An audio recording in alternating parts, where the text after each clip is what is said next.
Halo teman-teman sekalian, selamat datang dalam rangkaian PKKMB di Universitas Ciputra.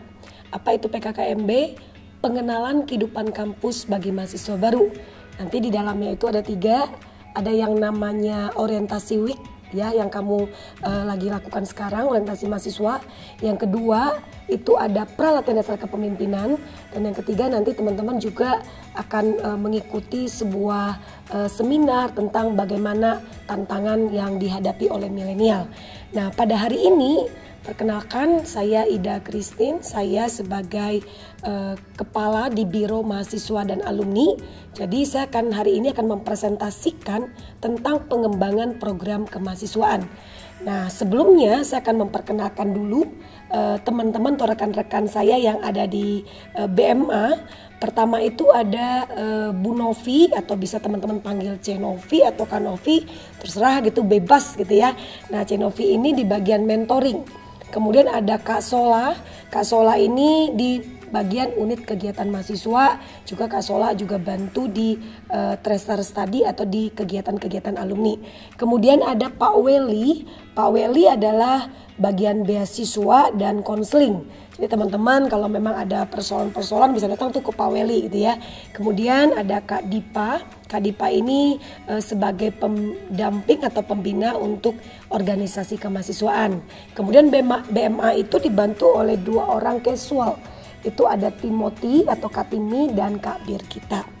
Nah, kemudian Biro Mahasiswa ini tentu punya capaian yang mengacu kepada capaian universitas. Capaian universitas adalah menjadi universitas yang menciptakan entrepreneur dan juga tentu intrapreneur kelas dunia yang berkarakter integritas, profesionalisme, entrepreneurship atau IPE dan kebangsaan, serta memberi kontribusi positif bagi bangsa Indonesia.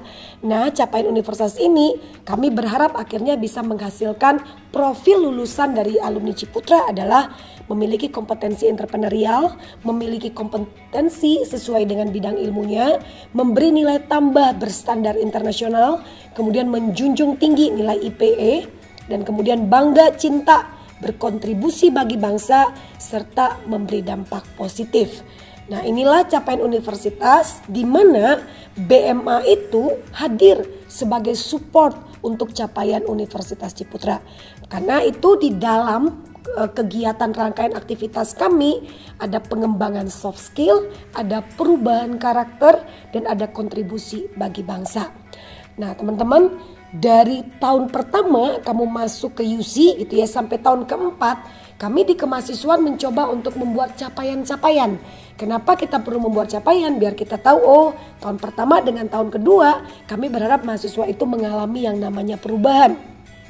Kalau di tahun pertama, teman-teman mungkin ya diajak untuk mengenal diri teman-teman, mampu beradaptasi dengan lingkungan. Kemudian di tahun kedua itu kami berharap teman-teman mampu menjelaskan. Jadi mungkin nanti akan mendengarkan tuh apa sih nilai-nilai yang dijunjung tinggi oleh UC, ada IPE gitu ya. Kemudian Pancasila, Undang-Undang Dasar 1945. Tahun pertama kami berharap kamu bisa menjelaskan. Mampu menjelaskan juga sikap menghargai dan menerima perbedaan, mampu mengetahui. Jadi yang keempat itu kamu tahu betapa pentingnya memiliki soft skill. Itu bisa di kepemimpinan, komunikasi, kerjasama, kreativitas, inovasi, dan lain sebagainya.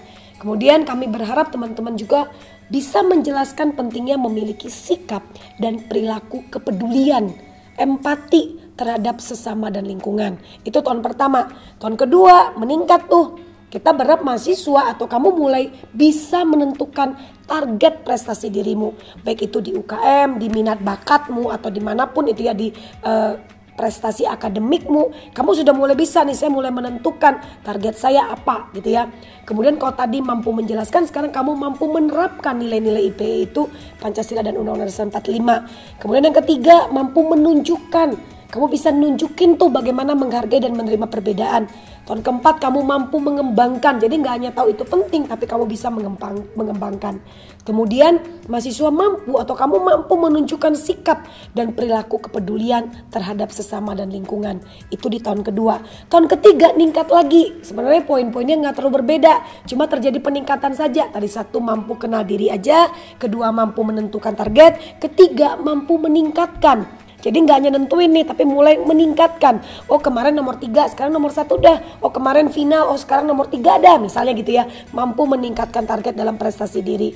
Mampu menghidupi. Jadi tahun ketiga dengan harapan nggak hanya mampu menunjukin, tapi dihidupi. Nilai IPE, menghidupi sikap menghargai, mampu menghidupi bagaimana kita perlu mengembangkan soft skill kita yang tadi kepemimpinan lah, komunikasi lah, kerjasama lah dan lain-lain. Dan kemudian mampu menghidupi sikap dan perilaku peduli terhadap sekitar. Jadi tahun ketiga kamu menghidupi. Tahun keempat kita naikin lagi. Targetnya dinaikin lagi apa? Mulai mampu mempengaruhi orang lain. Teman-teman, kita ingat bahwa hidup kita bukan hanya tentang kita, tapi bagaimana kita juga bisa membawa pengaruh dengan sekitar kita. Pemimpin yang hebat itu adalah pemimpin yang bisa mempengaruhi orang lain. Nah kemudian mahasiswa mampu nih yang kedua. Tadi cuma menghidupi, sekarang naik lagi, menularkan nilai-nilai IP itu ke orang-orang di sekitar atau mungkin ke adik-adik kelas atau adik-adik tingkatmu. Kemudian mampu mempengaruhi, kan pengaruh tuh ya. Kita mulai mempengaruhi bagaimana mempengaruhi orang lain untuk menghargai dan menerima perbedaan. Mungkin kita lihat di sekitar kita ada yang gak terlalu menghargai perbedaan. Kita mempengaruhi mereka, yuk kita belajar menerima perbedaan itu. Kemudian secara soft skill yang sudah kamu miliki tadi, yang sudah kamu hidupi tadi, kami berharap selanjutnya mampu mengajarkan ke orang lain. Kemudian mahasiswa mampu menularkan sikap dan perilaku peduli itu terhadap sesama dan lingkungan. Dan memang ada perbedaan di tahun keempat yang tidak ada di tahun pertama, kedua, dan ketiga. Tahun keempat itu kami juga membuat capaian mahasiswa memiliki wawasan peluang karir sesuai dengan bidang keilmuannya. Jadi teman-teman 4 tahun itu tiap tahun BMA sudah merancang apa hal capaian-capaian yang akan kalian dapatkan jikalau kamu mengikuti seluruh rangkaian kegiatannya. Teman-teman tahu di tahun pertama ada kegiatan wajib yang harus kamu lakukan. Tapi tahun kedua, tahun ketiga, tahun keempat itu lebih ke arah pilihan. Kenapa? Kan udah jadi mahasiswa. Masa mahasiswa masih diatur lebih detail lagi? Harusnya sudah mulai bisa ngelihat, ini penting bagi saya mau ikut. Ini penting bagi saya, ini saya harus pilih. Saya harus terlibat di dalamnya untuk mengembangkan diri saya. Itu yang kami harapkan. Nah, layanan Biro Mahasiswa Alumni itu ada 3. Pertama adalah dalam organisasi dan pengembangan. Kedua, kesejahteraan dan kemasyarakatan. Dan yang ketiga adalah alumni. Saya bagi ya satu-satu. Pertama yang adalah organisasi dan pengembangan itu kita ada yang namanya, jadi kita mewadahi pengembangan kepemimpinan, pelatihan soft skill itu, pengembangan minat bakat itu dalam beberapa kegiatan yang kita miliki gitu ya. Teman-teman bisa bergabung dalam student council. Itu adalah sama BEM ya, kalau mungkin di kampus lain itu sama dengan Badan Eksekutif Mahasiswa. Kita juga punya Student Representative Board. Itu apa sih? Itu sama kayak DPM, Dewan Perwakilan Mahasiswa kalau di kampus lain. Kita punya Student Union, itu yang di bawah Prodi. Kalau tadi di bawah universitas, sekarang di bawah Prodi. Atau HIMA, Himpunan Mahasiswa, yang seringkali dipakai oleh beberapa kampus yang lainnya.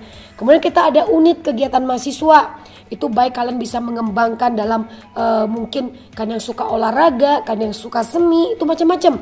Kita punya 25 UKM loh teman-teman, walaupun semester depan karena kondisi saat ini memang banyak UKM yang harus off di semester ganjil ini, tapi semester genap ya semoga kita bisa mulai offline dan mulai seluruh rangkaian UKM ini bisa melakukan aktivitasnya. Kemudian kita juga punya kepanitiaan ad hoc gitu ya. Kepanitiaan kayak sekarang ini ya teman-teman, kalau lihat ada jadi panitia orientasi mahasiswa, mungkin nanti kepanitiaan di prodi masing-masing dan lain sebagainya. Kemudian ada kompetisi. Kami sangat sekali pengen teman-teman, kamu barangkali aku nih bisa renang nih, tapi nggak ada UKM-nya. Nggak apa-apa, ketika ada kompetisi renang kami siap. Kami dari Biro Mahasiswa siap untuk mensupport teman-teman. Bahkan teman-teman nanti ya kami juga meminta kalian akan mengisi tuh kira-kira waktu SMA apa sih bakat-bakat, apa sih kompetensi yang kalian miliki yang bisa untuk ikut lomba gitu ya. Oh dulu saya pernah nih ikut MIPA, oh saya pernah ikut lomba matematika atau apapun itu. Kita akan mendata, kita pengen punya yang namanya kayak bank talent ya. Jadi satu bank yang untuk bisa tahu nih talenta-talenta yang dimiliki oleh mahasiswa-mahasiswa kita.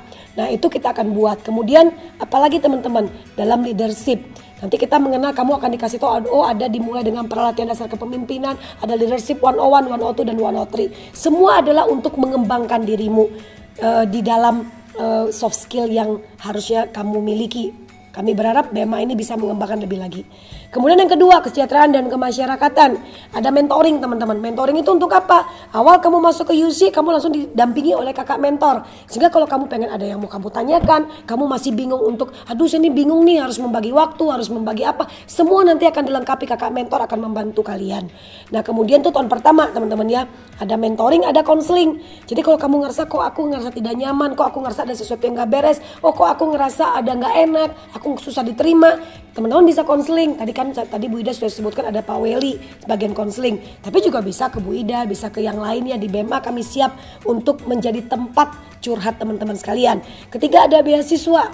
Teman-teman beasiswa ini ada, mungkin bisa jadi waktu baru masuk ke Ciputra kamu aman-aman saja, keluarga ya mungkin masih perekonomian masih stabil, di tengah-tengah ada sesuatu. Teman-teman jangan langsung berpikir berarti saya harus keluar, saya akan stop kuliah. Jangan. Kami dari beasiswa Universitas Ciputra hadir untuk tetap menolong teman-teman meraih mimpi kalian. Jangan stop, tapi kamu bisa mengajukan beasiswa dan kita akan bantu teman-teman. Tapi tentu ada syarat-syaratnya gitu ya.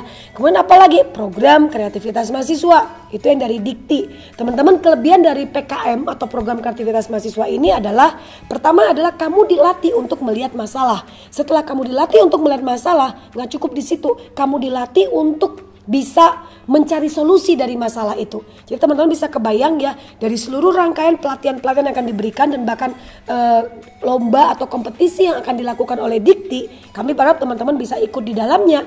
Kamu betul-betul dilatih menjadi orang-orang yang selalu berpikir bagaimana aku bisa masuk di dalam sebuah, kalau aku bisa melihat sebuah persoalan, aku selalu berpikir bagaimana aku bisa menjadi orang yang memberikan solusi terhadap masalah itu. Kemudian ada Abdimas, pengabdian masyarakat. Jadi teman-teman nanti di OWIK tuh kamu ada acara, ada kegiatan tuh yang teman-teman diminta untuk bikin apa sih yang bisa kita lakukan untuk bisa membawa dampak bagi menjadi berkat bagi sekitar kita, khususnya yang terdampak dengan COVID. Nah nanti bukan hanya di OWIK, tapi nanti di beragam kegiatan kita akan mengajak teman-teman lebih peduli terhadap sekitar kita. Makanya pengabdian masyarakat masuk di dalam kesejahteraan dan kemasyarakatan di poin kedua dari Biro Mahasiswa. Ketiga, alumni. Di dalam alumni ini kita punya database alumni. Jadi nanti ketika jadi alumni kita punya data sehingga tetap bisa menjalin suatu ikatan dengan alumni. Kita juga nanti di dalam alumni ini ada tracer study. Setelah 2 tahun teman-teman nanti kalau udah jadi alumni gitu ya, kamu nanti akan didata, kamu akan diminta untuk mengisi survei untuk bisa melihat apakah proses pembelajaran selama 4 tahun itu benar-benar bisa memperlengkapi kamu untuk siap menantang dunia, untuk siap bekerja, untuk siap memimpin perusahaan atau apapun itu gitu ya. Itu kami butuhkan ya untuk bisa mengembangkan proses belajar lebih baik lagi di Universitas Ciputra. Juga supaya ada suatu relasi mempertemukan alumni yang satu dengan alumni yang lain gitu ya. Itulah salah satu yang dilakukan dalam kegiatan-kegiatan alumni yang di bawah BMA ini. Kemudian teman-teman, untuk beragam kegiatan yang kamu lakukan, kami memberi reward itu dalam bentuk credit point minimal 100 gitu ya. Lebih sangat baik gitu ya. Kami tidak berharap teman-teman, saya melakukan kegiatan karena saya harus ada wajib nih KP atau credit point, tidak. Kami berharap sekali saya ikut kegiatan itu karena memang saya ingin mengembangkan diri saya. Nah, makanya jangan sampai pasrah dengan minimal 100, tapi berpikirlah untuk lebih. Orientasi mahasiswa 10 KP, upacara 4, pelatihan dasar kepemimpinan 6 ya. Silakan teman-teman baca sendiri ya, ada talk show, ada berapa, mentoring, kepanitiaan, kompetisi, Abdimas, UKM. Nah teman-teman, sebetulnya reward ini hanya untuk memotivasi teman-teman untuk iya saya lakukan ini supaya saya bisa lebih maksimal lagi mengembangkan diri saya. Harusnya itu yang menjadi tujuan utamanya gitu ya. Nah teman-teman, nanti kamu bisa lihat lagi, kami akan sharekan ini kepada semua mahasiswa bahwa setiap tahun dalam program pengembangan kemahasiswaan itu ada yang namanya keterampilan umum, ada yang namanya karakter atau sikap, ada yang namanya keterampilan entrepreneurial yang kami pengen teman-teman lebih kembangkan lagi. Misalnya bagaimana membuat konsep, memiliki konsep yang baik gitu ya. Bagaimana kamu bisa menjadi orang yang bisa mengatasi masalah, bagaimana kamu bisa mengevaluasi diri gitu ya. Bagaimana kamu bisa untuk menjadi orang yang punya jejaring yang banyak, bagaimana punya sikap yang menghargai keberagaman, punya tanggung jawab sosial gitu ya. Bagaimana kamu bisa profesional gitu ya. Bagaimana kamu bisa mempertahankan nilai-nilai akademikmu, banyak sekali. Bagaimana kamu juga bisa menjadi orang-orang yang memiliki suatu pemikiran, oh saya melakukan ini, saya belajar ini, tapi saya nggak akan berhenti. Yang nama belajar itu adalah belajar sepanjang hayat gitu ya. Semangat mencapai hasil. Jadi ketika kamu melakukan sesuatu, kamu punya target. Kenapa? Target itu yang akan menolong kamu untuk melakukan dengan serius apapun yang kamu kerjakan. Kamu diajar untuk bisa berkreasi, inovasi. Bagaimana orang yang tidak hanya kreatif dan inovatif gitu ya, tapi juga bagaimana menciptakan peluang dari ketika menghadapi masalah. Bagaimana kamu juga bisa berani mengambil resiko, memiliki integritas moral, itu banyak sekali. Kompetensi-kompetensi yang sudah kami buat ini, yang sudah kami rancang ini, itu semua akan ada, akan muncul dalam seluruh kegiatan yang kamu ikuti di kegiatan-kegiatan non-akademik atau di kegiatan biro mahasiswa. Jadi dalam mentoring ada capaian, dalam UKM ada capaian, dalam kepanitiaan ada capaian, forum kebangsaan, leadership 101, 102, 103, peralatan dasar kepemimpinan, PKM, konseling gitu ya, kompetisi, beasiswa, semua teman-teman. Semua itu kami sudah atur bahwa pada waktu kamu mengikuti, oh saya melatih ini, oh pada waktu kamu ikuti saya melatih ini. Sehingga tiap semester kamu akan kita lakukan yang namanya evaluasi. Sehingga kamu tahu saya ikut UKM di semester awal waktu baru masuk, dengan sesudah akhir semester saya belajar nih. Saya ingat sekali teman-temannya ada anak yang bahkan merasa kayak, oh iya ya aku tuh orangnya dulu gak bisa ngomong, tapi setelah aku mengikuti banyak kegiatan aku jadi berani ngomong di depan banyak orang. Nah kami berharap sekali, karena sekarang ini menurut saya bukan hanya indeks prestasi yang dibutuhkan pada waktu kamu bergabung di dunia kerja, waktu kamu masuk dalam dunia nyata itu teman-teman, kamu mau jadi mungkin melanjutkan usaha orang tua, atau kamu mulai startup, kamu bikin usaha sendiri, atau kamu bekerja sama orang lain. Indeks prestasi itu penting tapi gak satu-satunya. Bahkan kalau kita ngelihat beberapa survei gitu ya, ada yang mengatakan bahwa yang dilihat sekarang ini justru oleh perusahaan-perusahaan kemampuan komunikasi. Bagaimana orang itu berintegritas, bagaimana orang itu leadershipnya, itu dilihat teman-teman. Jadi kita di kegiatan-kegiatan biro mahasiswa, di kegiatan non-akademik ini mencoba untuk mengasah itu semua. Itulah yang membuat kami berharap teman-teman bisa bergabung di dalamnya. Saya teman-teman ingin menceritakan salah seorang alumni kita gitu ya, yang pada waktu ngelamar di sebuah perusahaan, bagi saya itu sangat luar biasa. Dia bilang bahwa dia ngelamar itu ada 6.000 yang mendaftar, tapi yang diterima hanya sedikit gitu ya, nggak nyampe, kayaknya nggak sampai 100 seingat saya. Nah tapi dia bingung, dari 6.000 itu ternyata dia diterima. Indeks prestasi dia kalau saya tidak salah ingat itu 3,6, dan dia berpikir mungkin dalam ribuan orang itu masih banyak yang jauh lebih tinggi nilainya, mungkin yang lebih hebat dari dia dari kampus baik swasta ataupun negeri. Waktu dia masuk, dia akhirnya memutuskan untuk tanya ke HRD-nya. Dia tanya ke HRD-nya kenapa dia diterima, dan dia begitu kaget ketika HRD-nya menjawab tumpukan sertifikat.